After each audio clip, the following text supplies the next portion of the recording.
Okay, so another raw video na naman. 2 weeks ago nag-post tayo ng raw video pero di na nasundan. So right now magpo-post ulit ako ng raw video, walang cut, walang edits and everything. Just right now, mag-share lang ako how ikaw can save your first 100k. Ito yung mga ginawa ko and ito yung mga pinaniniwalaan ko noon how I myself na-achieve din siya before. Okay, so itong first 100k na savings or money, no, hindi siya ganoon kadali ma-achieve, especially dito sa Pilipinas, no? And especially pag kagaya ka sa akin na laki din sa hirap. Okay, so ayusin lang natin tong camera natin. Yan. Okay, so una na tayo sa pinakaunang magandang gawin if you want to save your first 100k pesos. Okay, so unang-una sa akin, nung inisip ko to, no, paano mag-save ng 100k, sobrang impossible siya isipin. Okay, kasi yung kinikita ko that time ay nasa 24,000-23,000 lang per month. And syempre may mga expenses and all, pagkain, lahat, no, transportation. So nagpapadala pa ako dun sa amin that time. So wala talaga natitira.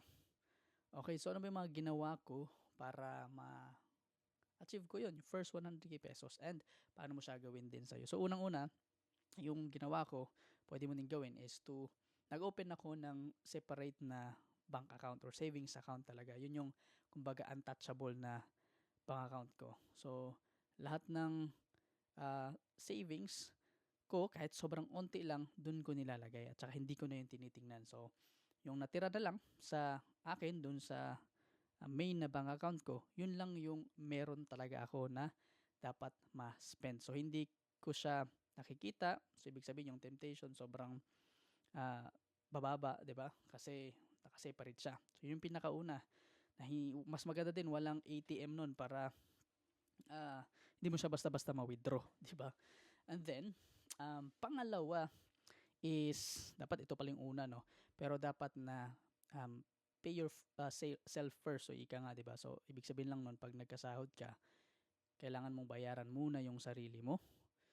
So kahit konti lang, 500 or 1,000, o depende yung magkano kinikita mo. But at least sinasanay mo yung sarili mo, no? Meron kang habit na ginagawa. Hindi to magiging perfect pero gawin mo lang siya paunti-unti. So dun muna tayo, no. So, you're really building yung habit. So instead of kung ano yung matira, yun yung isi-save mo. So ang ginagawa mo ngayon, iba na. Pagkatanggap mo ng sahod, kuha ka na kaagad for savings. Okay? Then, pangatlo na kailangan mo din maintindihan is kailangan mo mag-start ng small, na maliliit, no? Pero consistent. Kaysa maghintay ka pa ng malaki bago ka mag-save.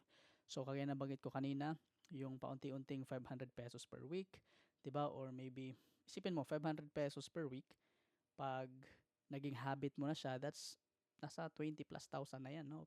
Sa isang taon, 'di ba? So pinaka-importante 'yon, no, na masanay ka dun sa maliliit. Again, habit muna yung i-build. Right? Then yung pang-apat naman, no, na I think very important also, and then na-build ko siya na habit nung ako ay 20 20 or 21 years old, back pa dun sa nag-mission ako kasi I serve a 2-year mission. So tinatrack ko yung bawat expenses ko. Okay, so bawat piso na lumalabas, tinatrack ko talaga yun hanggang ang dami kong mga ginamit noon. Before nagsimula lang ako sa papel, sulat-sulat ko na yung mga expenses ko hanggang umabot ako sa spreadsheets. Hanggang ngayon may ginagamit na ako na app to really know kung saan ba ako gumagastos.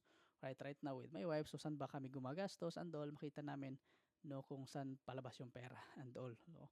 Okay, so yun yung importante din, 'di ba? Kasi minsan ina-underestimate natin yung mga malilit na bagay. Okay, yung kain sa labas, yung mga ganun. Di natin nakikita na after a year or after ilang months, malaki na pala siya, no, na gastos. Right? Tapos, tingnan mo din, no, sa mga expenses mo kung meron ka bang mga expenses doon, no, na kumbaga hindi na pala siya necessary. So kailangan mo din siyang i-cut. Kailangan mo siyang putulin na, wag na. And for example, yung mga subscription mo, For example, may Netflix ka pero hindi ka naman nanonood pala palagi ng movies and all. Mga ganun, yung mga onti lang, especially pag nagsisimula ka pa lang. Right? And then, yung ginawa ko din nun na very nakatulong sa akin to hit yung first 100K ko that time is, 'di ba, every December merong 13-month pay. 'Di ba? So majority ng mga kakilala ko that time or katrabaho ko that time, syempre pag may 13-month pay, anong gagawin? Bili ng ganito, bili ng ganyan, upgrade ng ganito, upgrade ng ganyan. So sa akin iba. Lagay ko yung buong, siguro kukuha lang ako doon ng sobrang onte, pero majority doon lalagay ko siya doon sa account na hindi ko ginagalaw. Okay? And then, as much as possible, no, that time when I was saving yung first 100K ko, sobrang kailangan mong i-avoid din yung mga utang na kahit pa unti-unti, 'di ba? Especially right now, sobrang easy access na lang yung utang online sa mga platforms and everything. So yan din. Never kong na-try, no, na uh, mag that time wala pa akong credit card. Okay, so ano lang talaga, like mano-mano talagang savings. Nandoon din yung gastos ko, doon talaga magagaling sa cash. So wala talagang credit cards and all. So yun, i-avoid din natin yan. Tapos, very helpful din na meron kang uh, vision board. So nakatulong din sa akin yung that time na may vision board ako. Lagay ko dyan, 100K. Actually, may kaibigan ako, nag-usap kami that time. Parang sabi ko, paano kaya natin ma-achieve yung first 100K natin? Parang ang hirap niya. Kasi isipin mo, yun nga sabi ko sa inyo, no, na nasa 20 plus lang yung income namin. Pero yung gastos din naman namin, parang ganun lang din kalaki. So basically, wala kami na-save every month at time. And then, yun, pag intentional ka, sinet mo siya na vision board, lagay ko dyan actually dun sa wallpaper ko for 100K and all. Di ko lang mahanap kung saan na yun. No? Pero, yun, nakatulong siya na parang ma-remind yung sarili ko palagi. And, sa iba, baka hindi to helpful, pero yun yung ginawa ko naman sa akin. Tapos, ano pa ba? That time din, nung save ako ng first 100K ko, I was, mga 22 years old siguro that time. Sobrang dami kong mga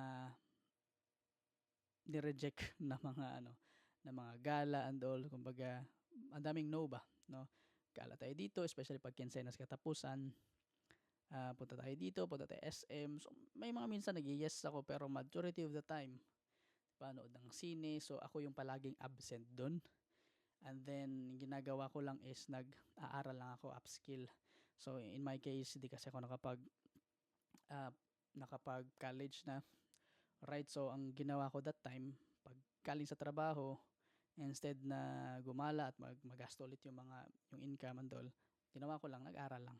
Aral, so that time, nag-aral ako ng trading, forex trading that time.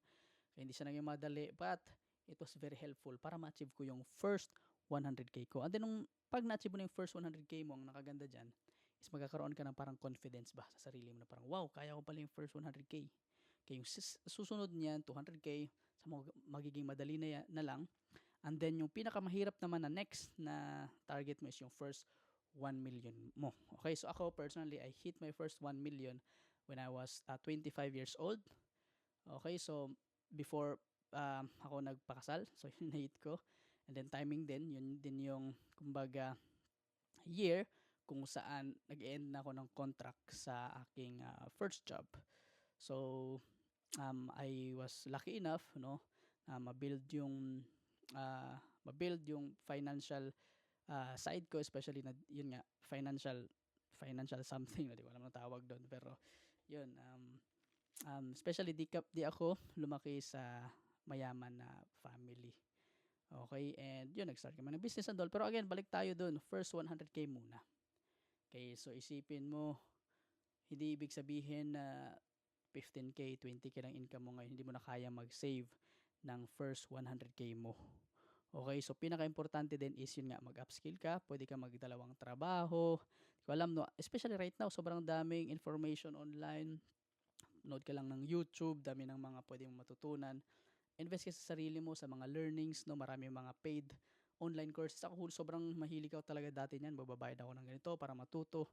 And that's helped me, no, na mag-add ng mga learnings and value mismo sa sarili ko. And then that's, that's how I did it.